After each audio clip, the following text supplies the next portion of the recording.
আমার শ্বশুর প্রতি রাতে আমার কোমরে মুখ লাগিয়ে মালিশ করে দিত। তারপরে আমার খুব ভালো ঘুম হতো। সকালে যখন ঘুম থেকে উঠতাম তখন আমার মাথা ভারী হয়ে থাকত। আমি হাঁটতেই পারতাম না। আমার সারা শরীরে লাল রঙের চিহ্ন হয়ে থাকত, যা দেখে আমি হয়রান হয়ে যেতাম। একদিন আমি এই রহস্য জানার জন্য মুখের টিউব বদলে দিই। তারপর যখন শ্বশুর আমার ঘরে এল তখন তো আমার প্রাণটাই বেরিয়ে যাওয়ার মতো অবস্থা হলো। কারণ সে তো প্রতিরাতে। অবশ্য আমার নাম অঞ্জলি।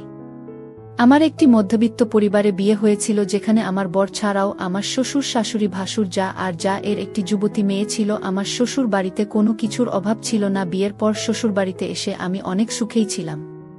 প্রতিরাতে আমার শ্বশুর আমার কোমরে মুখ লাগিয়ে দিত, যেটা লাগানোর পর আমার অনেক খারাপ লাগত এবং আমি শান্তিতে ঘুমিয়ে পড়তাম। কিন্তু সকালে ঘুম থেকে উঠলে আমার সারা শরীরে হালকা ব্যথা করত আর সারা শরীরে লাল রঙের দাগ লেগে থাকত।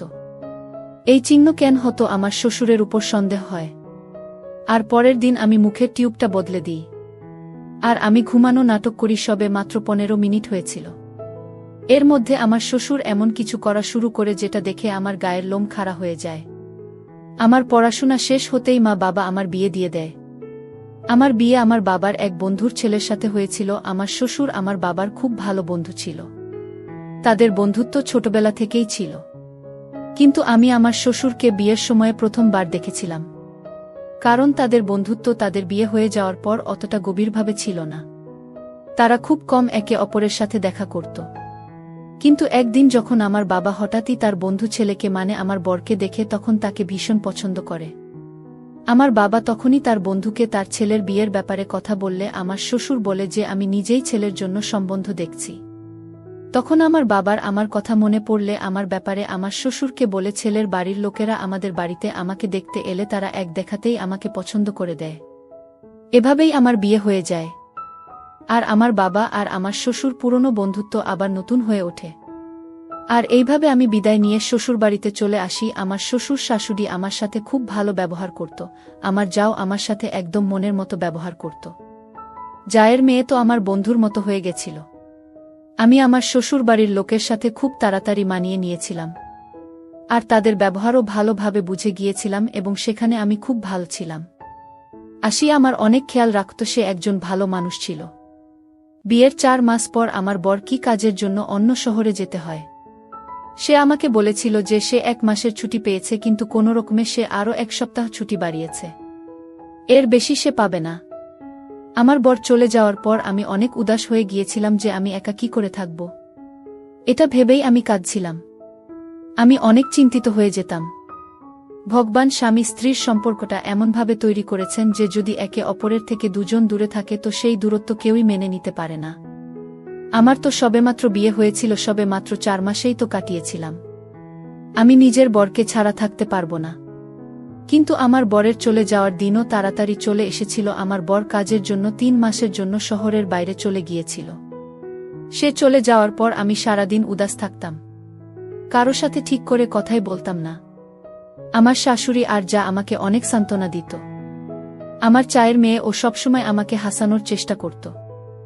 সবাই এটাই বোঝানোর চেষ্টা করত, তুমি বাড়িতে একা নও, আমরা সবাই তোমার সাথে আছি।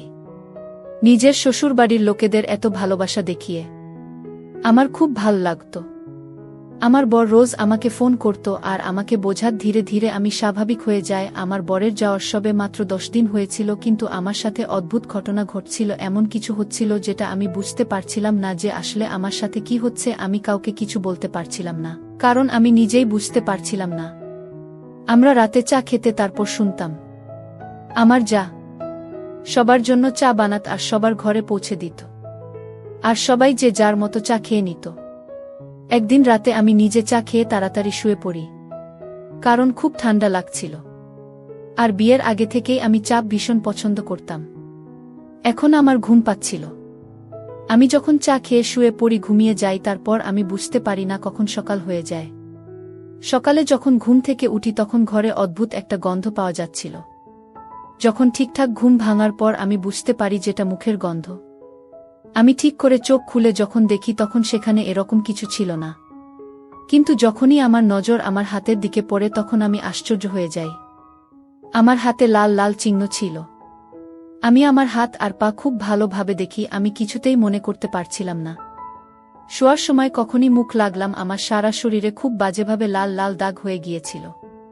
আমি ভয় পেয়ে তাড়াতাড়ি উঠে বসি, না জানি এসব কি করে হলো। আমি এসব কিছু ভাবতে ভাবতে স্নান করার জন্য বাথরুমে চলে যাই। যখন জল আমার হাতে পায়ে পড়ে তখন লাল রং উঠতে শুরু করে। কিন্তু এটা ছিল, আমি অবাক হয়ে দেখতে থাকি। আমার সারা শরীরে লাল রঙের দাগ ছিল। আমি নিজে থেকে অনেক ভয় পেয়ে যাই। আমার চোখে জল চলে আসে, কারণ এর আগে কখনো আমার সাথে এমন কিছু হয়নি। আমি কিছু বুঝতে পারছি না যে আমি কি করব। আমি ভীষণভাবে ভয় পেয়ে গিয়েছিলাম। আমি যখন স্নান করে বাথরুম থেকে বের হই তখন আমার শরীরে আর কোনো লাল রং ছিল না, কিন্তু হালকা হালকা ব্যথা করছিল। আমার শরীর কাঁপছিল। আমি বিছানায় শুয়ে পড়ি।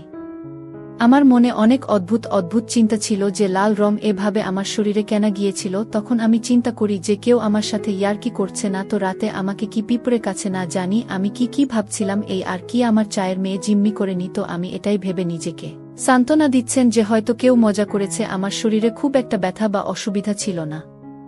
আমি সকালের জলখাবারের জন্য নিচে চলে যাই। সেখানে সব কিছু স্বাভাবিক ছিল।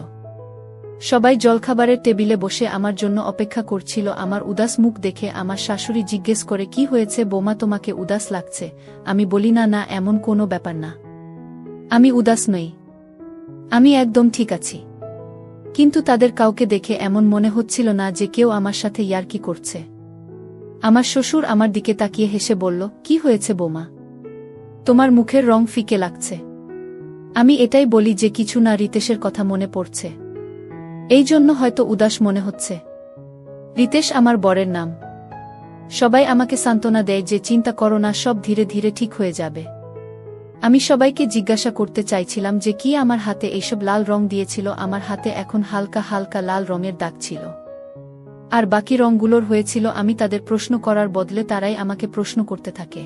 আমার হাতের রঙের দাগ দেখে আমার চায়ের মেয়ে জিজ্ঞাসা করে, কাকিমা তুমি হাতে নিতেই কেন লাগিয়েছ? তোমার হাত দেখে মনে হচ্ছে তুমি হাতে নিশ্চিত লাগিয়েছ, হয়তো তুমি ছোটে ঠিক করে মিস্টিক লাগাওনি, সেই জন্য হাত দিয়ে মোছার চেষ্টা করছো, সেই জন্যই হয়তো তোমার হাতে মিস্টিক লেগে আছে। তার কথা শুনে আমি তো এটা নিশ্চিত হয়ে গিয়েছিলাম যে এদের মধ্যে কেউ এই কাজ করেনি। আমি সিনিয়র কথা শুনে হেসেই। তারপর কিছুদিন আমার সাথে এমন কিছু হয় না। আমার শাশুড়ি মায়ের শরীর খারাপ থাকত, সবাই তার দিকে বেশি খেয়াল রাখত। তারপর একদিন সেটাই হলো যেটা আমি ভয় পেতাম। তার শরীর ঠিক হলো না, আর সেই পৃথিবী ছেড়ে চলে গেল।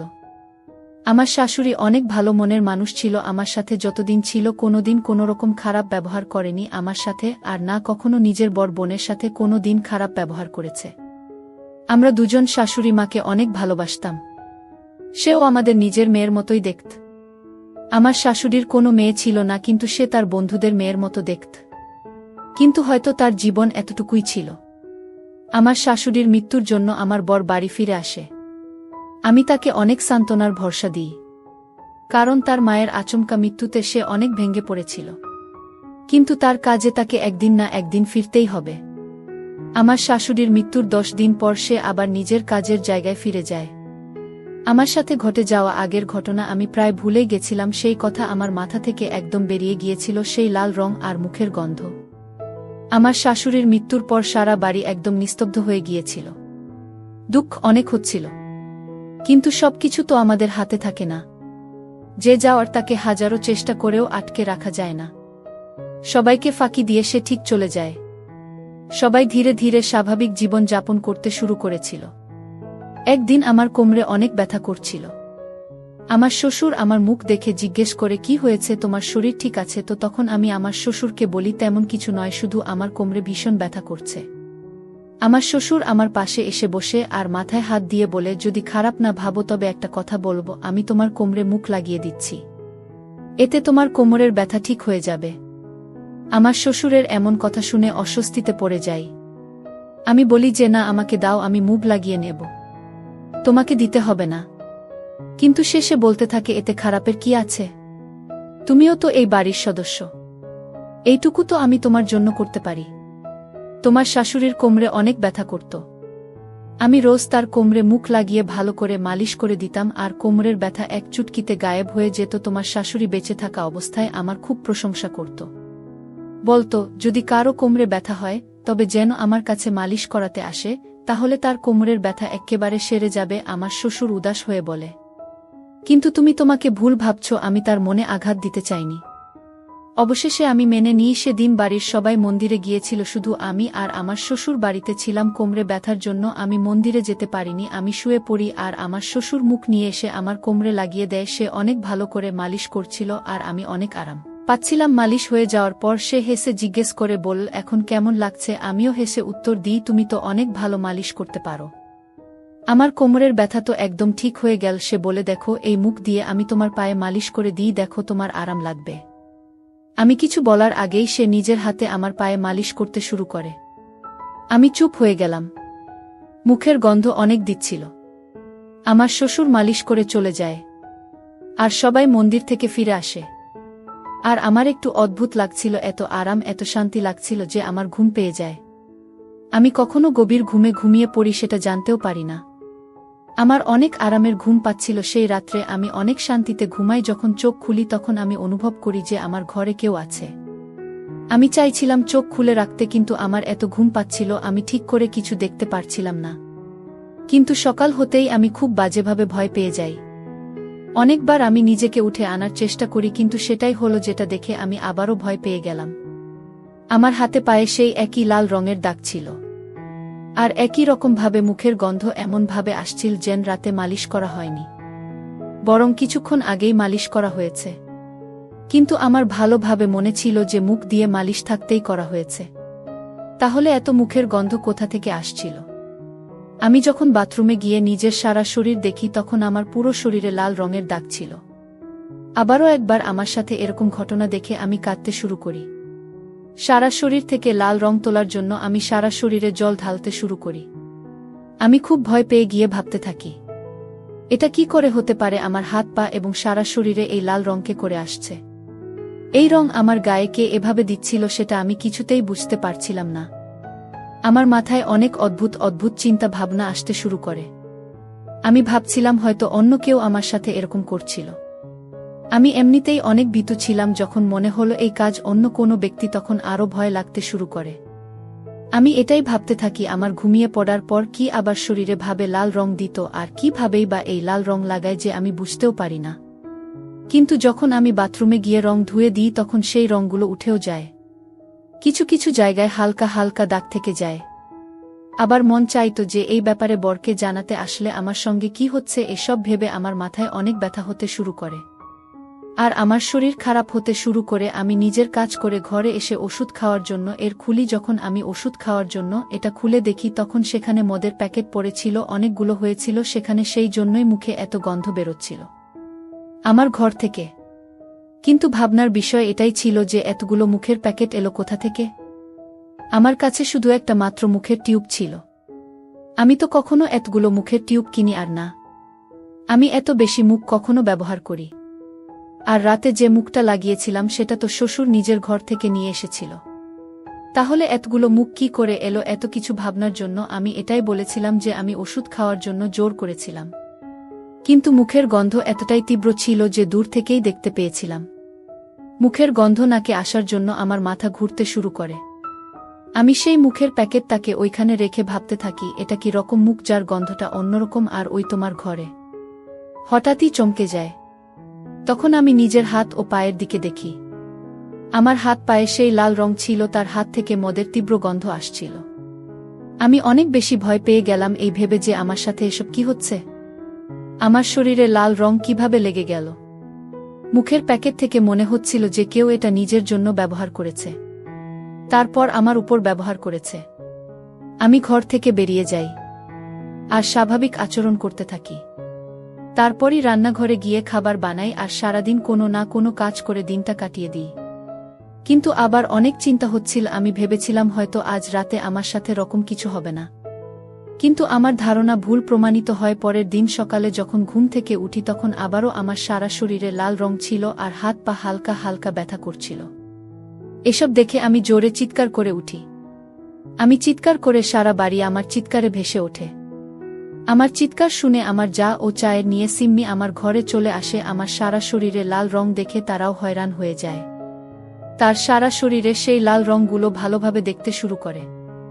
যা বলে, তোমার কি হয়েছে, এই লালদা কি করে হলো? আমি কিছুই বুঝতে পারছিলাম না যে আমি কি করব। আমি অনেক সাহস নিয়ে তাকে বলি যে এই সব কবে থেকে হচ্ছে আর কিভাবে হচ্ছে। আমার যা তার মেয়ে আমাকে গভীরভাবে দেখছিল। তারপর আমার যা আমাকে বলে, তুমি রাতে হয়তো এমন কিছু খেয়েছ যার জন্য এরকম হচ্ছে। আর এটা তো লিপস্টিকের দাগ, হয়তো তুমি নিজেই শরীরে লাগিয়েছ। আমার নাতনি শুয়ে পড়েছিলেন, এই যেন তোমার সারা কাপড় লিপস্টিক লেগে আছে। এই কথা শুনে আমি আরও কাঁদতে শুরু করি আর ভাবি আমি লোকেদের কি করে বিশ্বাস করব যে আমি এমন কিছু করিনি। তার কিছুক্ষণ পর আমি বলি, আমার ঘরে কেউ আসে এবং এমন করেছে। আমার এমন কথা শুনে মা আমি একে অপরের দিকে তাকাতে থাকে আর বলে, এখানে অন্য কেউ আসতে পারবে না, বাড়িতে যারা আছে তারা সবাই নিজের কাজে ব্যস্ত থাকে। তোমার কোথাও ভুল হচ্ছে। এই বলে সে আমাকে স্নান করতে যেতে বলে আর আমার হাত পা পরিষ্কার করে দিয়ে বলে, স্নান করে জল খাবার খাওয়ার জন্য নিচে চলে এসো, তারপরে কথা বলবো। আমি স্নান করে পরিষ্কার হয়ে যায় আর নিজের কাপড় বদলে নিয়ে এবং নিজের ঘর পরিষ্কার করার পর নিচে চলে যায়। কিন্তু আমার শ্বশুর আমাকে দেখে চিন্তিত হয়ে যায়। সে আমাকে জিজ্ঞেস করে, কি হয়েছে? সব ঠিক আছে তো? তোমাকে দেখি কেমন একটা লাগছে। আমি তাকে সব কিছু বলে দিই। সে সব কিছু শুনে কিছুক্ষণ চুপ হয়ে যায়। তারপর বলে, চিন্তা করো না, আগে জলখাবার খেয়ে নাও। জলখাবার খাওয়ার পর আমার শ্বশুর আমার কাছে এসে বসে আর বলে, তুমি চিন্তা করো না, আমি তোমার সাথে আছি, আমি তোমার কিছু হতে দেব না। তার কথা শুনে আমি ভরসা পাই। তার কিছুক্ষণ পর আমার যা আমার কাছে এসে বলে, তুমি ভয় পেও না, আমাদের বাড়িতে এমন কিছু নেই। তুমি শুধু শুধু চিন্তা করছো। আমার বিয়ের 18 বছর হয়ে গেল, আমি আজ পর্যন্ত এখানে এমন কিছু দেখিনি।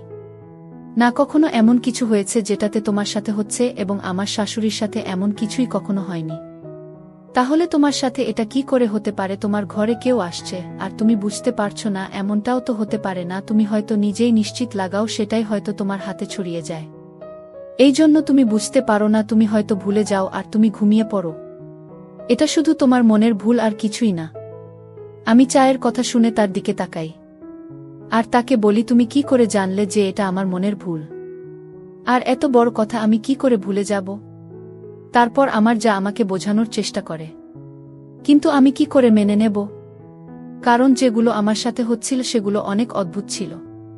তবে আমি আজ এটা খুব ভালো করে বুঝে গিয়েছিলাম যে যা করতে হবে সেটা আমাকেই করতে হবে। এখানকার লোকেরা আমার কথা কখনই বুঝতে পারবেন না। বেশিরভাগ কথায় আমার তাদের হ্যাঁতে হ্যাঁ বলতে হবে। আমি রোজগারের মতো নিজের কাজে ব্যস্ত হয়ে যাই। পরের দিন যখন ঘুম থেকে উঠি তখন আবারও আমার সাথে একই ঘটনা ঘটে যেগুলো আমার সাথে হচ্ছিল।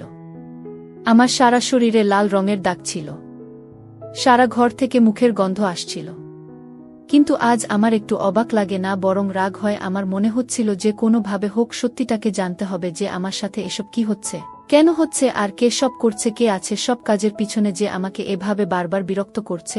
আমি কিছু একটা ভেবে সে ড্রয়ারটা খুলে যেখানে মুখের প্যাকেটগুলো ছিল, আমার মাথায় চিন্তা আসে, এগুলোর জন্যই আমার এত গভীর ঘুম আসছে না, তো এই মুখে কিছু একটা গন্ডগোল তো আছেই। আমি কিছু না ভেবেই তাড়াতাড়ি 2 প্যাকেট মুখ বানাই এবং আমার কাছে যে প্যাকেটগুলো ছিল তার সাথে মিলিয়ে দেখি দুটোর মধ্যে অনেক পার্থক্য ছিল। বাজার থেকে নিয়ে আসা মুফতি অন্যরকম ছিল আর যেটা আমার ঘরে ছিল সেটা অন্যরকম।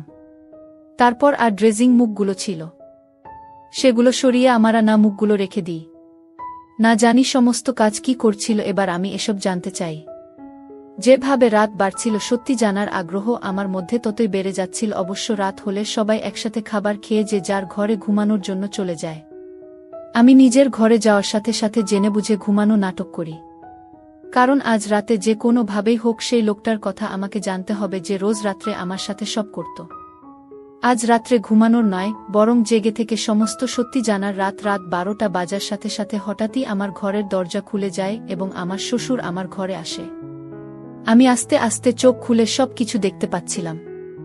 আমার শ্বশুর যখন ঘরে আসে তখন তার হাতে ব্যাগ ছিল। আমার খুব অদ্ভুত লাগছিল। এই সময় শ্বশুরের ঘরে কি কাজ? সে কোনো উদ্দেশ্য নেই, আমার ঘরে এসেছিল। তখনই একটা মানুষের সাথে কথা বলার আওয়াজ আমার কানে আসে। আমার শ্বশুরের সাথে দ্বিতীয় কোনো ব্যক্তি উপস্থিত ছিল। আমি কোনো রকমে চোখ খুলে দেখি আমি আমার শ্বশুরের সাথে আরও একজন মানুষ সেখানে দাঁড়িয়েছিল যাকে দেখতে অনেক অদ্ভুত, তাকে দেখতে অনেকটা তান্ত্রিকের মতো মনে হচ্ছিল। আমার ঘরে তাদের দুজনকে এভাবে দেখতে পেয়ে আমার অনেক ভয় লাগছিল। আমার মাথায় অনেক ভুল চিন্তা আসছিল। তখনই সেই লোকটা আমার সামনে এসে বসে।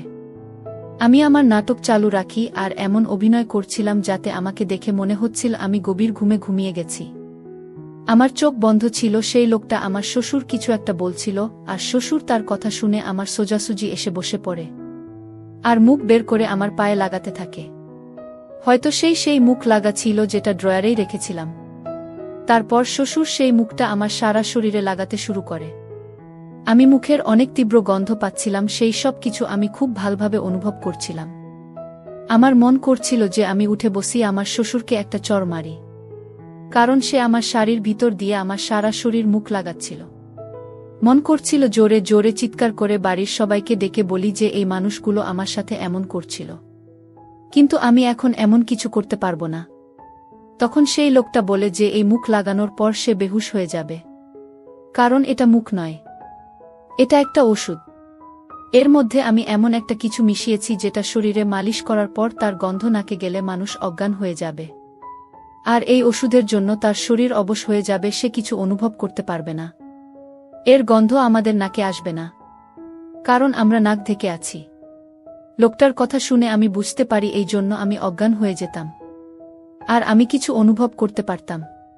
কিছুক্ষণ পর সেই লোকটা কিছু মন্ত্র পড়া শুরু করে, আর আমার মাথায় ফু দিয়ে আমার শ্বশুরকে ঘরের বাইরে চলে যেতে বলে। তার কথা শুনে আমার শ্বশুর বাইরে চলে যায়। আমার খুব ভয় লাগছিল, এটা ভেবে না জানি এই লোকটা আমার সাথে কি না কি করবে। সেই লোকটা আমার সারা শরীরে হাত বোলাল ছিল। আমি না চাই তো আমাকে শুয়ে থাকতে হয়। আমার শরীরে হাত বুলিয়ে যাচ্ছিল, না জানি কি করছিল। আমার তেমন মনে হচ্ছিল যে প্রাণটাই বেরিয়ে যাচ্ছিল। তখনই সেই লোকটা কিছু একটা করে আমার সারা শরীরে লাগাতে থাকে। সেটা লাল রঙের কিছু একটা ছিল। সেটা নিয়েই আমার সারা শরীরে লাগাতে শুরু করে। তারপর আমার শ্বশুরকে ঘরে ডেকে নেয়।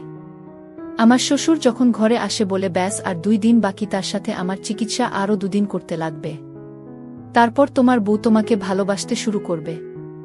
সেই লোকটার কথা শুনেই আমার শরীর কেঁপে ওঠে। আমি আতকে উঠি ভেবে যে এই সব আমার শ্বশুর করছে আমার সাথে।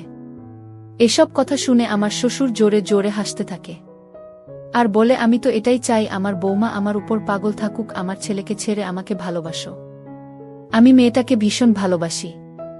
এই সব বলে তারা দুজনে আমার ঘর থেকে চলে যায়। কিন্তু আমি নিজেকে দেখে অনেক ঘাবড়ে যাই। এমনটা হবে আমি কখনো স্বপ্নেও ভাবিনি। এটা যে বাস্তবে ঘটছে এটাই আমি মানতে পারছিলাম না, যে আমার শ্বশুর কখনো আমার সাথে এমন করতে পারে, তা এত নোংরা নজরে কখনো আমার দিকে তাকাতে পারে, সে তার নিজের ছেলের বউয়ের ব্যাপারে এমন ভাবতে পারে। আমি কখনো এমনটা বিশ্বাস আমি করতে পারি না। তারা ঘর থেকে চলে গিয়েছিল। আমি তাড়াতাড়ি উঠে দরজা বন্ধ করিয়া স্নান করতে চলে যায়। আমি নিজের শরীর থেকে সারা দাগ ধুয়ে ফেলি আর ভাবতে থাকি যে এখন আমি কি করব। রাত 1টা বাজলেই বরকে ফোন করি আর ভাবি কি করব। হয়তো আমার বর ঘুমাচ্ছিল। অনেকবার ফোন করার পর অবশেষে আমার ফোনটা ধরে আমি আমার বরের সাথে কাঁদতে কাঁদতে কথা বলি। আমার আওয়াজ শুনে ঘাবড়ে যায়। আমার কান্নার কারণ জিজ্ঞেস করে আমি তাকে বলি যে আমি কিচ্ছু জানি না, সকাল হওয়ার মধ্যে তোমাকে আমি বাড়িতে দেখতে চাই, যদি তুমি বাড়ি না আসো তবে আমি বাড়ি ছেড়ে চলে যাব। এই বলেই ফোন বন্ধ করে দিই। পরের দিন সকালে আমি ঘরের বাইরে যাই। আমার শ্বশুর বসে টিভি দেখছিল। আমাকে আসতে দেখে সে মুখে তার হাসি ফুটে ওঠে, কিন্তু সেই সময় আমি শ্বশুরের এই হাসি মুখের পিছনে লুকিয়ে থাকা অন্য এক সন্তানকে দেখতে পাচ্ছিলাম। সকাল 9টার সময় আমার বর বাড়ি ফিরে এসে আমাকে জিজ্ঞেস করে কি হয়েছে, হঠাৎ আমাকে বাড়িতে ডাকলে কেন। সেই সময় সবাই বাড়িতে উপস্থিত ছিল। সবাই আমার কথা শোনার জন্য অপেক্ষা করছিল। এমন কি হয়েছিল যে আমি আমার বরকে এত তাড়াতাড়ি কি জন্য বাড়িতে ডেকে এনেছিলাম। আমি বুঝতে পারছিলাম না কি করে শ্বশুরের সম্পর্কে সব কথাগুলো বলবো। অনেক সাহস নিয়ে সব কথা বলে দিই। আমার কথা শুনে সবাই আশ্চর্য হয়ে যায়। আমার শ্বশুরের মুখের রং ফিকে হয়ে যায়, তার মুখের ভঙ্গিমা বদলে যেতে থাকে। কিন্তু এই সব শুনে আমার বর সবার সামনেই আমার মুখে একটা চড় মারে। সে আমার কথা শুনে অনেকে রেগে যায়, আর আমি জানতাম কেউই তার বাবা মার সম্পর্কে এমন কথা শুনে বিশ্বাস করবে না। তখন আমার শ্বশুর বলে যে তোমার বউ এসব কি বদনাম করছে দেখো। আমার বর আমার হাত ধরে বাইরে বের করে দিচ্ছিল। আমি তাকে প্রমাণ দেখানোর কথা বলি, আর তার হাত ছাড়িয়ে দৌড়ে ঘরে চলে আসি। আর তাকে সেই ক্যামেরা দিয়ে যেটাতে আমি রাতের সব কিছু রেকর্ড করেছিলাম। যখন আমার শ্বশুর আর ওই লোকটা আমার ঘরে এসেছিল আর তারা আমার সাথে যা যা করেছিল সেই সব কিছুই সেই ক্যামেরায় রেকর্ড হয়ে গিয়েছিল।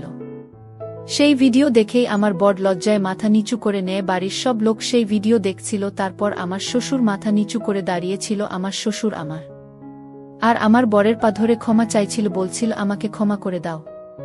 আমি বোমা সৌন্দর্য দেখে নিজেকে সামলাতে পারিনি। যবে থেকে তার বিয়ে হয়েছে সেই বাড়িতে এসেছে, তবে থেকে আমি তাকে ভীষণ পছন্দ করি। সেজন্য তান্ত্রিক বাবার সাহায্যে তার উপর জাদু করছিলাম। যা হয়েছে তা ঠিক হয়নি। সবার সামনে আমার সম্মানটা নষ্ট হয়ে গেল। আমার বরের একদিকে তার বউ ছিল, আরেকদিকে তার বাবা। আমার বর তো আর তার বৃদ্ধ বাবাকে বাড়ি থেকে বের করে দিতে পারবে না। সেই জিনিসই আমাকে তার সাথে নিয়ে অন্য শহরে চলে যায় যেখানে সে কাজ করত। কিন্তু আমার বর তার বাবার সাথে সমস্ত রকম সম্পর্ক নষ্ট করে দিয়েছিল। এই সব ঘটনা দেখে আমার যাও অন্য বাড়িতে চলে যায়। এখন সে বাড়িতে শুধু শ্বশুর একা থাকে। আফসোস করা ছাড়া আমার শ্বশুরের আর কোনো উপায় নেই। এখন সে খুব বাজেভাবে আফসোস করে যে কেন সে এমন করল। আমার ভাসুর শুধু তার খাবার দিতে আসত, খাবার দিয়ে চলে যেত। তাছাড়া আর কোনো কথাই তার সাথে বলতো না। আমার শ্বশুর সব কাজ করার জন্য সেই বাড়িতে চাকর রাখা হয়েছিল।